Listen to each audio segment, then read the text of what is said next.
আসসালামু আলাইকুম guys, please ভাই, কসম লাগে আপনার খোদার, আপনারা কেউ মোবাইল দিয়ে ভিডিওটা দেখবেন। পুলিশ যে জুলুম করে, আমি আজ সাক্ষী। পুলিশ জুলুম করে, এখনও জুলুম করে। হুন্ডার মেকার একজন বেডা বলছে যে আমার এই জায়গায় কাজ করার মতো জায়গা না, 1-1.5 ঘন্টা লেট হবে কাজে।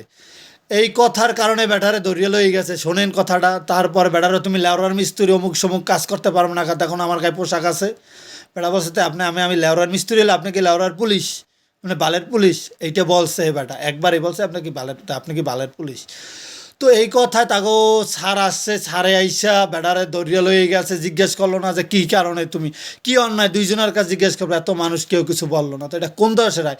সে রাষ্ট্রীয় ক্ষমতা কেন দেখাবে? পার্সোনাল যে সে হুন্ডো হাঁটতে আইছে, সে কেন রাষ্ট্রীয় ক্ষমতা দেখাবে যে একজন পুলিশ যে আমি পুলিশ, আমার কাজ আগে করতে হবে, কাজ নাই করতে হবে? কেন ভাই? এটি কিসের জন্য ভাই? এটি দেশে কী জুলুম? একটা ভালো লোক কি নাই? এই আইনের কি, যারা এই যে পুলিশগুলো যারা জুলুম করে সাধারণ লোকের উপরে, ভাই এই মানুষগুলোর উপরে জুলুম করে, আপনারা কি নাই কেউ দেশে?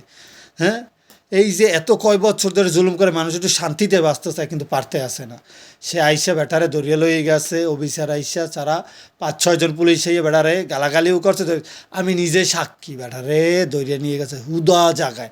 শুধু এই কথাটা বলছে যেন কেন, কী বলবো এই দেশে? কিছু বলার নাই। আপনারা পারলে ভিডিওটা বেশি শেয়ার করেন।